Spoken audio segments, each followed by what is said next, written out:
Hi, welcome to FinFlow Podcast. Have you ever stopped and wondered what the wisest people, the really experienced ones who've seen it all, what would they tell their younger selves if they got that chance? Mm. Like, what are those big insights, those hard-won truths they wish they'd known way sooner? What if you could kind of get a shortcut to that wisdom, like right now, today? Well, today we're diving into something really special here on FinFlow Podcast. The topic is lessons learned too late, wisdom for your journey. And look, this isn't just, a bunch of feel-good quotes or generic advice. Right. We've actually pulled together some really powerful insights from, well, loads of people who've achieved success, faced challenges, and lived those full lives many of us are aiming for.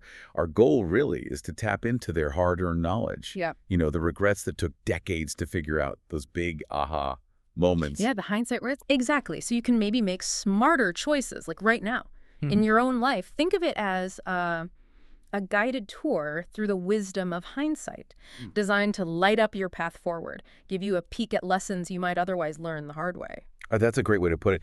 And what's so fascinating here, I think, is that these aren't just like abstract ideas. These are super practical insights. They come from real life, real experiences. Totally. And it really pushes you to think, doesn't it? Like if you could peek into your future self's mind, say 20, 30 years from now, what would that older, wiser you be screaming at you to prioritize or change?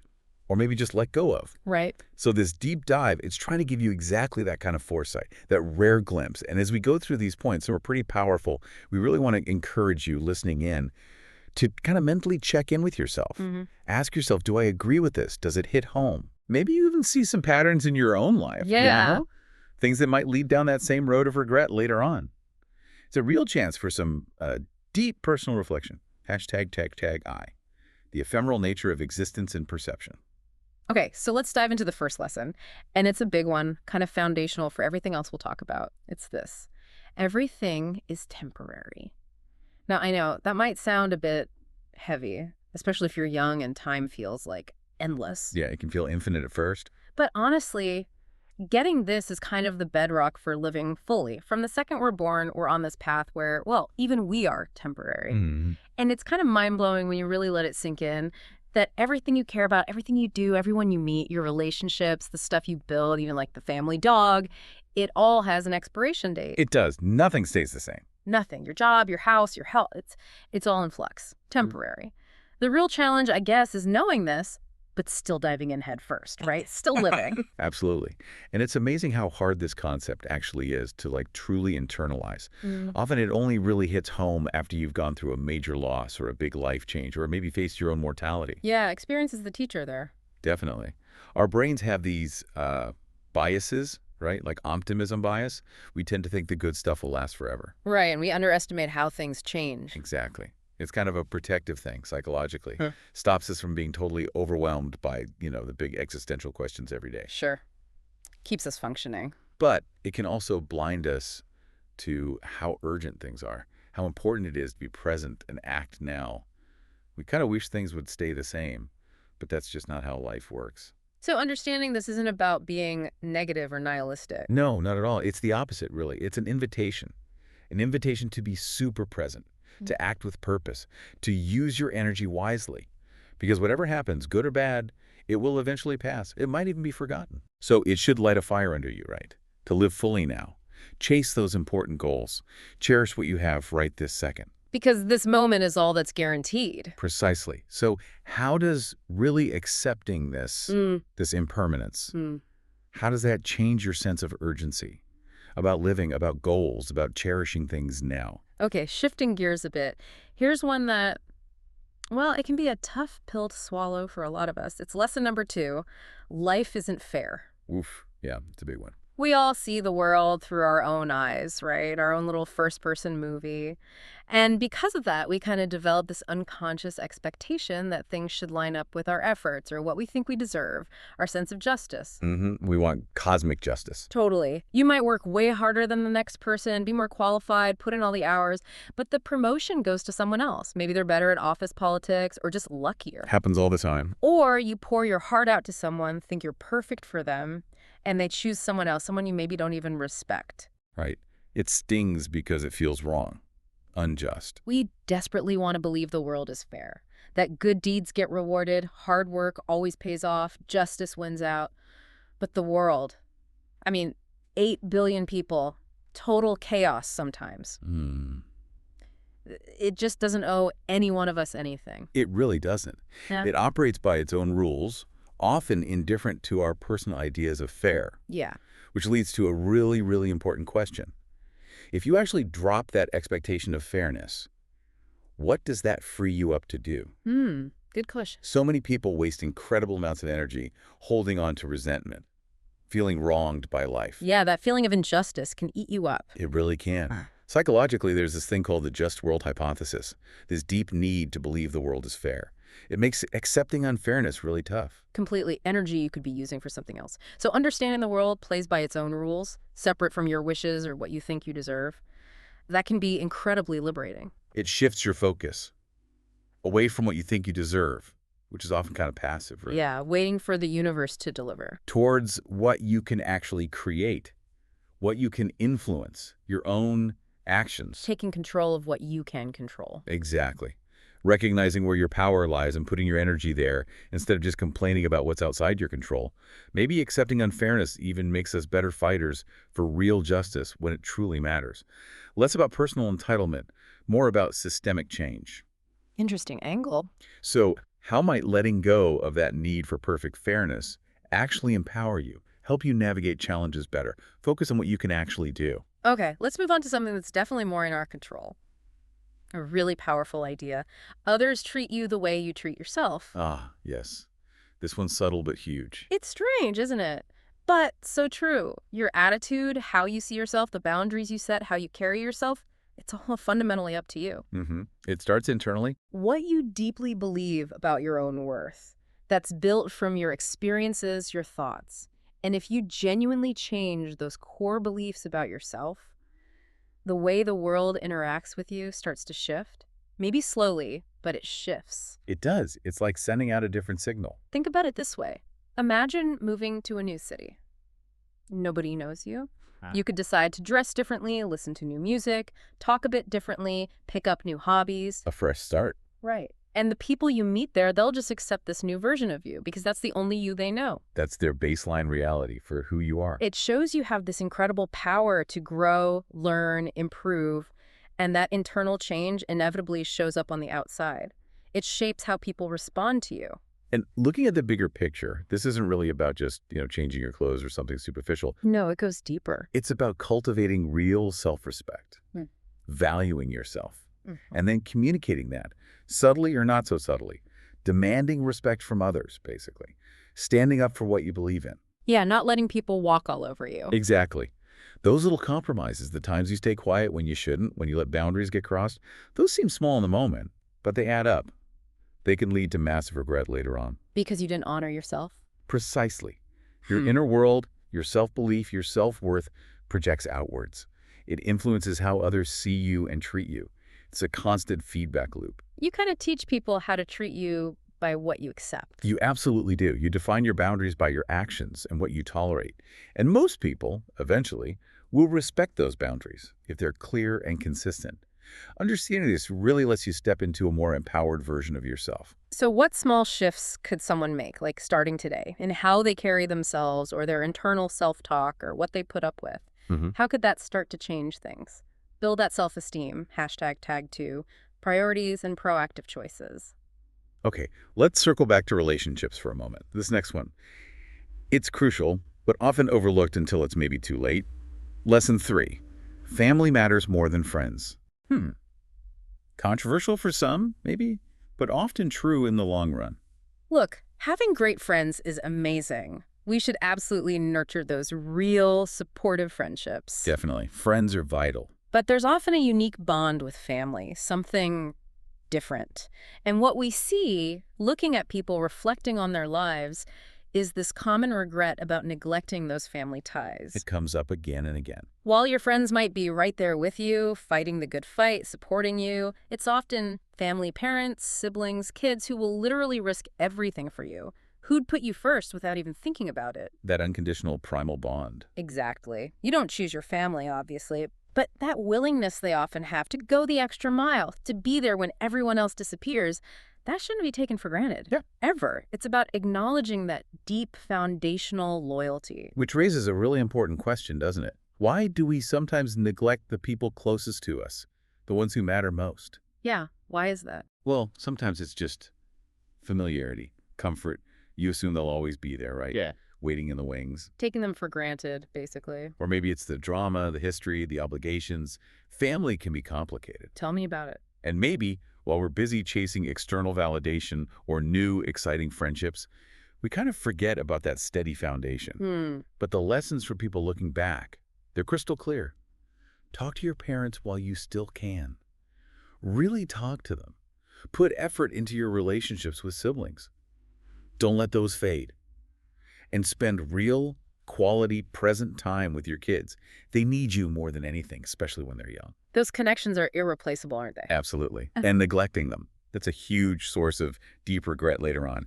They're your core emotional support system, often more enduring than friendships. So what's something practical someone could do, like this week, to strengthen those family bonds? Make sure they don't just drift apart. All right, now here's some really practical foresight, especially for those of us, in the thick of our careers building things.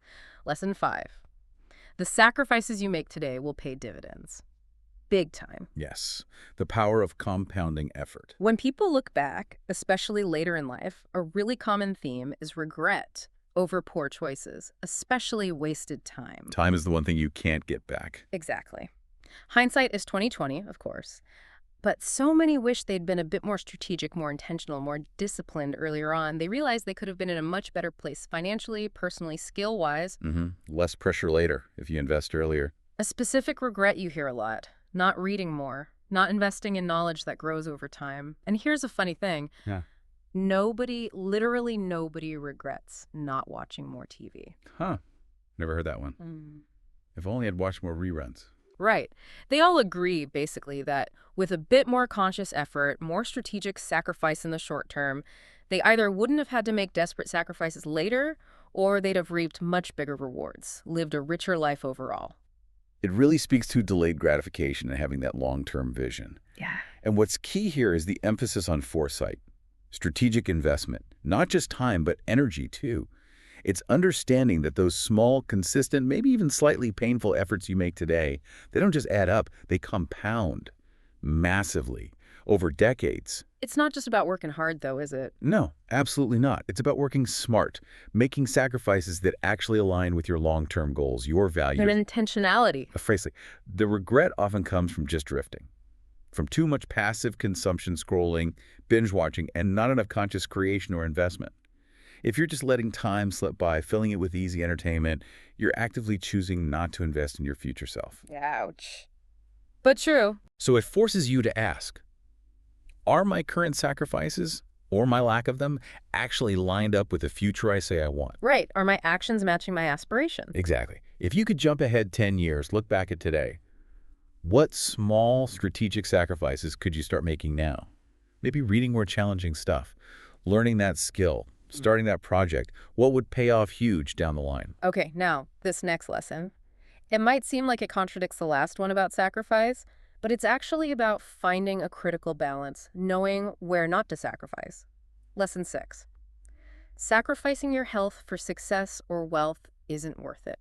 Period. Oh, this is a huge one. Absolutely crucial. We humans, we kind of have this built-in drive to always want more, don't we? Push harder. The hedonic treadmill. And very few people really know when to say, okay, this is enough. Especially with money or status. Right. Money feels like everything when you don't have it. The solution to all problems: freedom, security, happiness. It promises the world. But once you reach a certain level of success or wealth, its importance often shifts, doesn't it? Dramatically, for many. Other things become more valuable. And the massive regret you hear from older folks. It's the price they paid by sacrificing their health, physical and mental, chasing more money or a bigger title. Burning the candle at both ends for years. Because that lack of health then comes back to bite you. It robs you of the very thing that gives you time with loved ones. And it robs you of the vitality to actually enjoy the success you work so damn hard for. Yeah. What's the point of having millions if you're too sick or exhausted to get out of bed and enjoy it? Exactly. It's a cruel irony. And zooming out, this really shines a light on a common societal trap, doesn't it? This relentless chase after external markers, the job title, the bank balance, often at the expense of our internal well-being. We prioritize the external over the internal. We do. So this lesson is about making those necessary adjustments, even if they feel hard right now, to Hmm. actively protect your physical and mental health, prioritizing it over potential financial or career gains sometimes. It's a long game. It's the ultimate long game. And it forces a tough question. Are the choices you're making today going to make your older self look back and feel, well, foolish? Having maybe wrecked your health for things that in the end didn't bring lasting joy, neglecting the foundation of a long, happy life. Hmm. True success has to include the ability to actually enjoy it. The health, the energy, the mental clarity to spend time with family, travel, learn, just be. Proactive self-care isn't selfish, it's essential. Absolutely essential. So where in your life right now might you be subtly trading health for gain? Maybe through chronic stress, bad sleep habits, poor nutrition. What adjustments could you realistically make to protect the most valuable asset, your overall well-being? Hashtag 3 of it. The power of authenticity and perspective. Okay, moving into our third section. Lesson 7 is all about personal freedom, really. Fear of embarrassment or criticism stopped you from being who you really are. Ooh, yes. The fear of judgment. It's powerful. It's such a reminder, isn't it? You get one shot at this life, this crazy, amazing thing, so why not just go for it? Easier said than done sometimes, though. Oh, totally. But think about it. A huge reason people fail isn't because they lack talent or brains. It's because they just don't try. They self-sabotage before they even start. Exactly.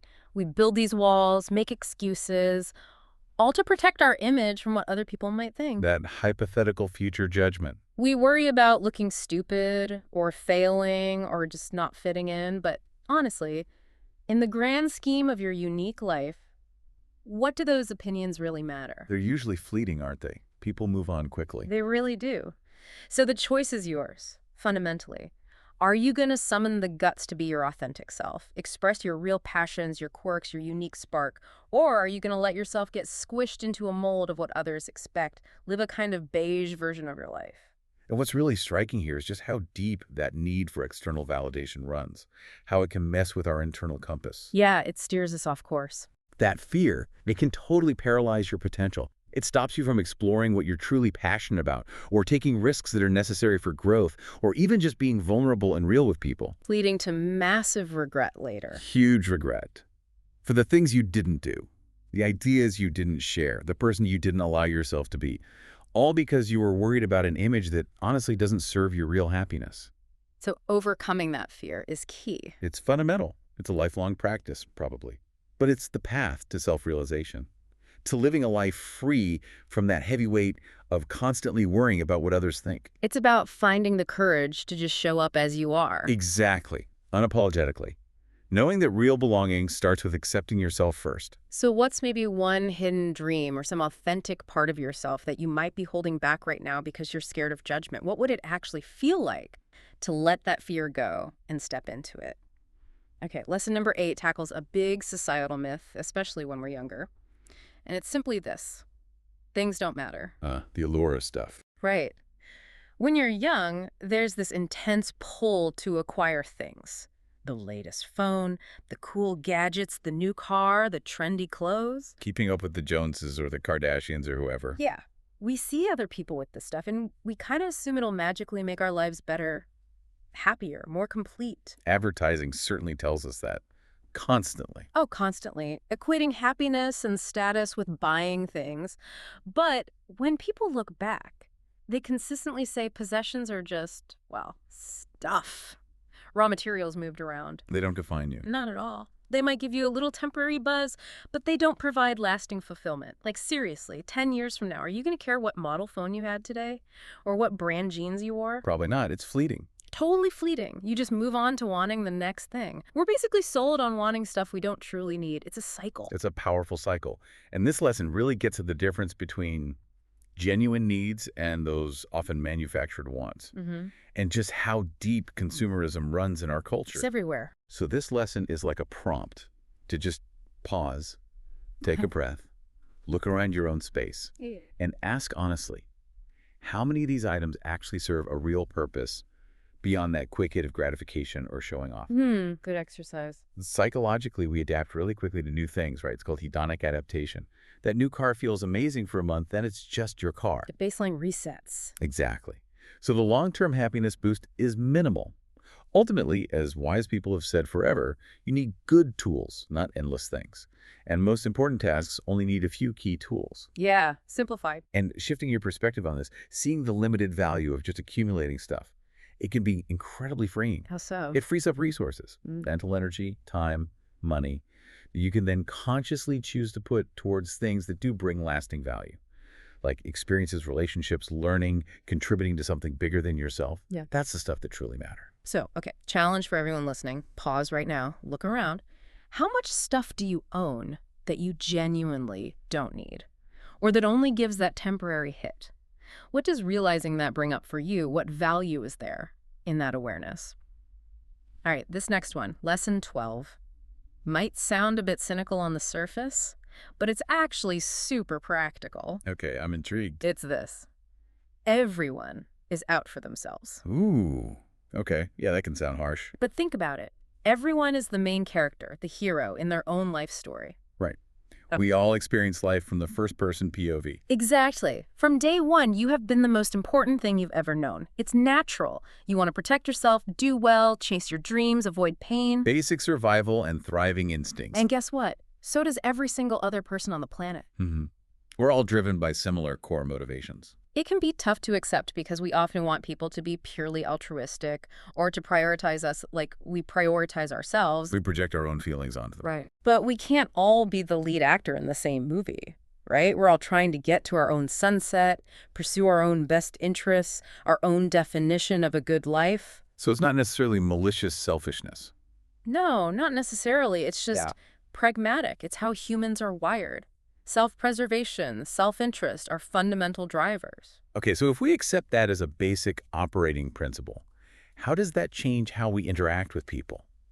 What does it mean for our expectations? That's the key question, isn't it? It's definitely not about becoming distrustful or cynical or isolated. That's not helpful. No. It's more about understanding basic human nature, recognizing things like the self-serving bias. We take credit for good stuff, blame external factors for bad stuff. Right. And we judge others differently than we judge ourselves. Exactly, the fundamental attribution error. We see their actions as reflecting their character, but our actions are due to circumstances. Understanding these biases helps you see people more clearly. As complex humans, just like you, trying to navigate their own stuff, driven by their own needs and perspectives. It kind of lowers the potential for disappointment, maybe? Hugely. It helps you set healthier, more realistic boundaries, manage your expectations way better, and maybe, paradoxically, it allows for more genuine connection because you're not expecting them to be something they're not. You understand their motivations better. Less transactional, perhaps. Could be. When you get that everyone's operating from their own script, you can navigate interactions with more clarity, less frustration. So how does really internalizing that idea, everyone's the hero of their own story, how does that shift your day-to-day interactions, your expectations of support or give and take? #tag PyVLI. Resilience and inner fulfillment. Okay, lesson 9 offers some real hope, especially when things get tough. It's something people often wish they'd truly believed earlier. Even the longest night was followed by a morning. Yes.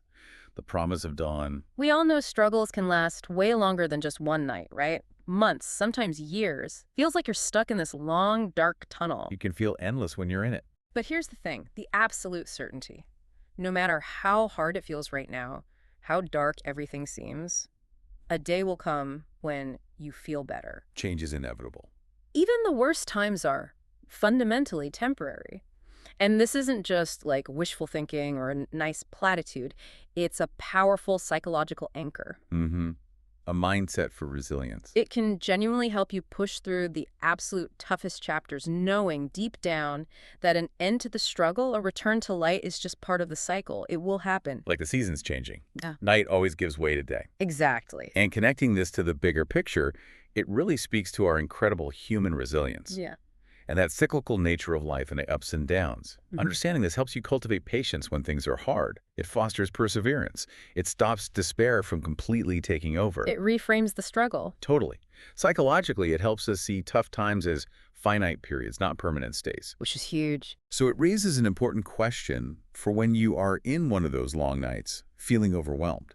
How can you actively bring this mindset in to help sustain yourself, keep putting one foot in front of the other, knowing that change is coming? What tools work for you? Yeah, what specific mental tricks or self-talk, or maybe even physical practices help you remember that even the longest night ends when you're really going through it? All right, now here's a really interesting one for personal growth. A lesson many wish they'd actively practiced much earlier. Lesson 10. Happiness is a choice, and it requires a lot of hard work. The agency of happiness.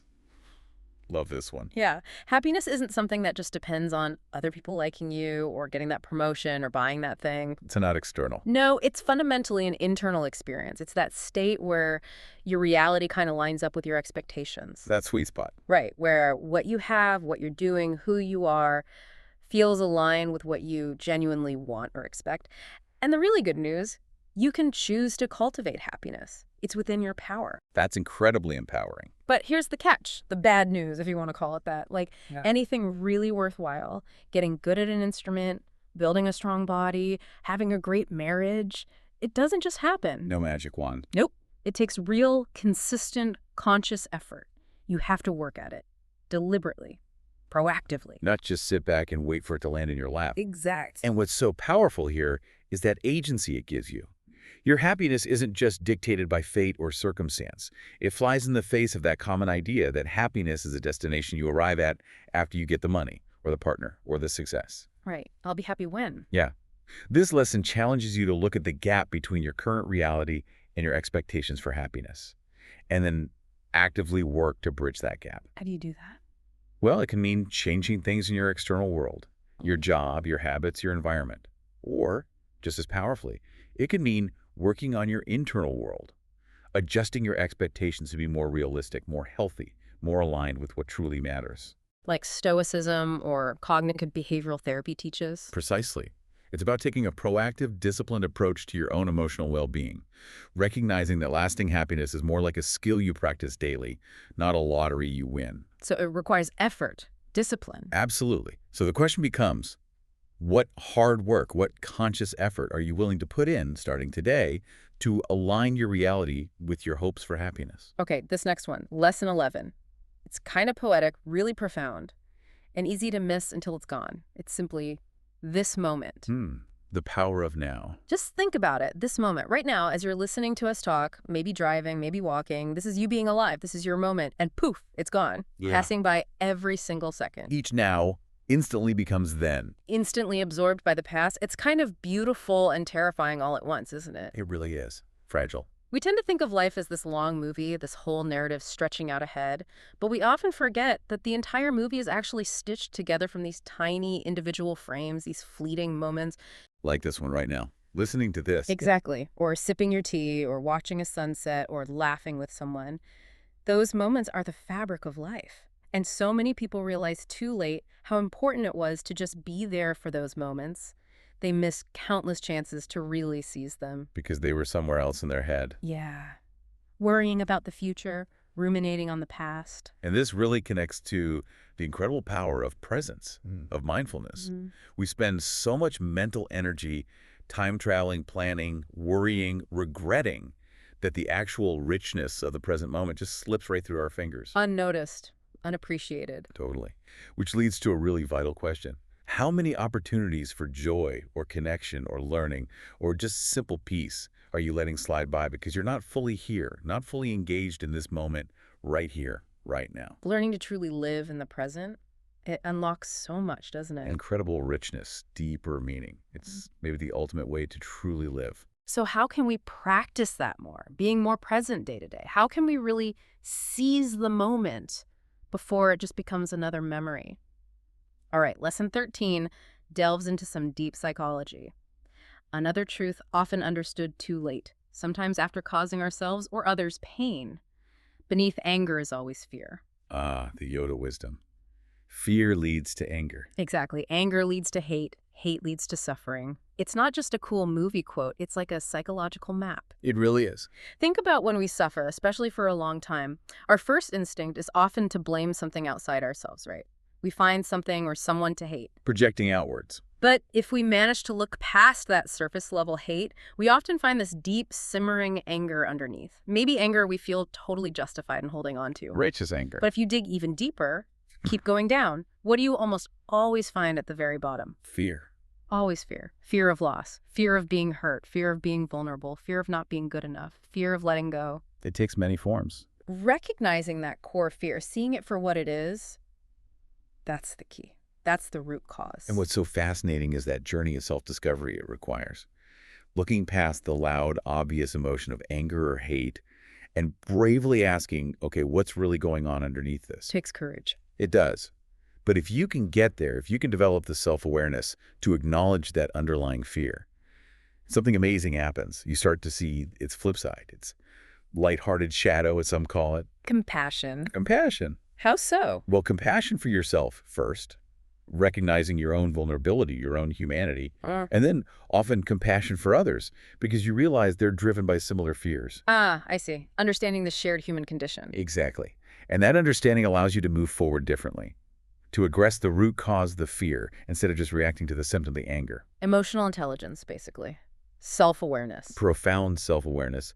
It lets you transform potentially destructive emotions into chances for growth, self-acceptance, and even better relationships. So next time you feel that flash of anger, the invitation is to pause, breathe, and ask yourself honestly, what fear might be hiding under this?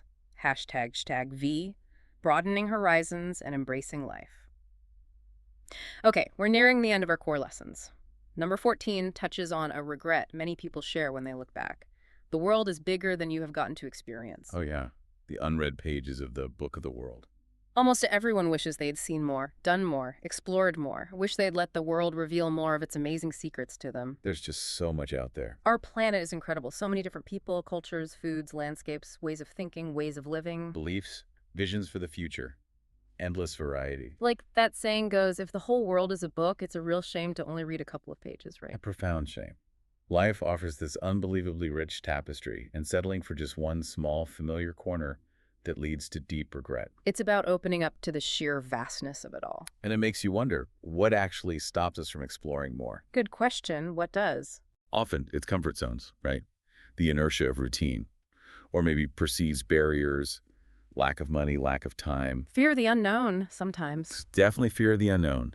But the regret is so deep because those experiences stepping outside the familiar, they fundamentally change you. They broaden your perspective like nothing else. They challenge your assumptions. They enrich your understanding of what it means to be human and who you are in the midst of it all. And it's not just about getting on a plane, is it? No, not at all. Physical travel is amazing, powerful. But it's also about exploring in other ways, actively seeking out new experiences right where you are, learning about different cultures, trying new foods, reading books from different perspectives, talking to people unlike you. Expanding your worldview intellectually and socially, too. Exactly. Cultivating that open, curious spirit. Always being receptive to the vastness. So think about it. What's one part of the world, or one culture, or even just a subject you know nothing about that you've always been curious about? What's one tiny step you could take, maybe even today, towards experiencing that? Okay, here we are. The final core lesson, number 15. And this one's heavy. Maybe the most impactful of all. A lifetime isn't very long. Oof. Yeah. Hits hard when you really grasp it. You just don't think about it much when you're young, do you? Life feels like it stretches out forever. Limitless time. The illusion of infinite time. We tend to compare the little bit we've lived to this huge expanse we think we have left. So let's do a quick, kind of sobering thought experiment just to really put this in perspective. It might shatter that illusion a bit. Okay, let's do it. So let's say the average person lives to be about 80. Average lifespan in many places, yeah. First, let's take out sleep. You sleep roughly a third of your life, give or take. So 80 years becomes maybe 53 awake years. Okay, still sounds like a lot. Ish. Ish. Now factor in work. Let's say average working life, 40 hours a week from maybe 25 to 65. That eats up another 10 years or so of your awake time. Right. Dedicated to earning a living. So now we're down to about 43 awake, non-working years. Still feels okay, maybe. Didn't. Tighter. But here's the kicker. The modern reality. Screen time. Recent stats show the average American is consuming over 10 hours of screen time a day. That's phones, computers, TV. Wow, 10 hours. Yeah.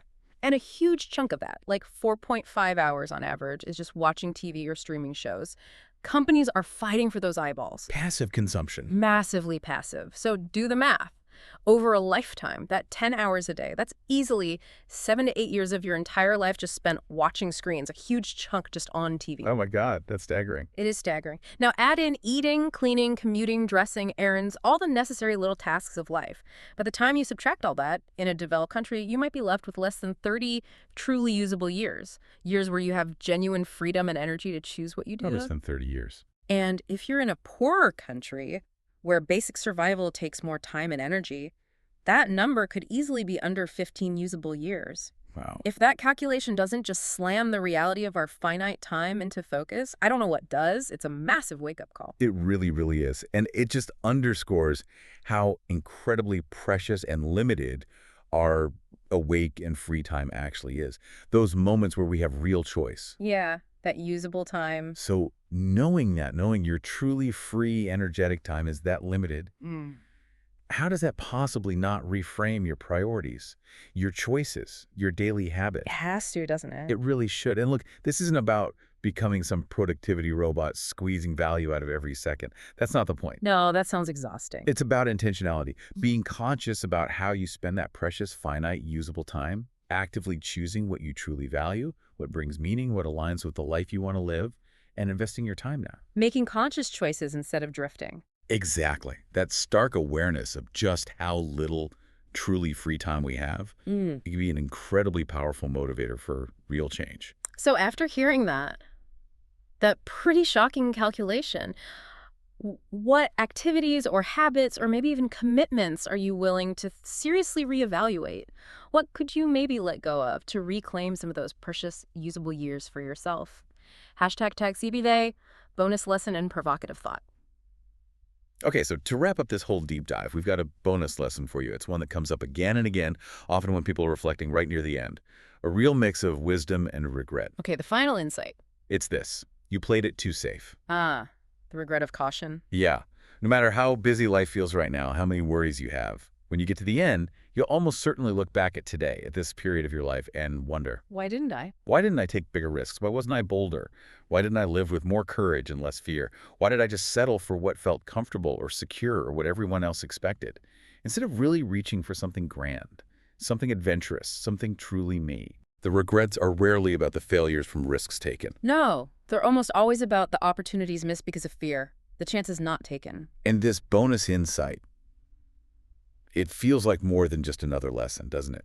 It feels like the ultimate takeaway, the so what for everything else we've discussed. That ties it all together. It's like the final call to courage that grows out of really internalizing all those other lessons about time being short, being authentic, facing fear. This bonus lesson basically says, okay, knowing all that, view this moment right now, not as just another day, but as the start of a new chapter.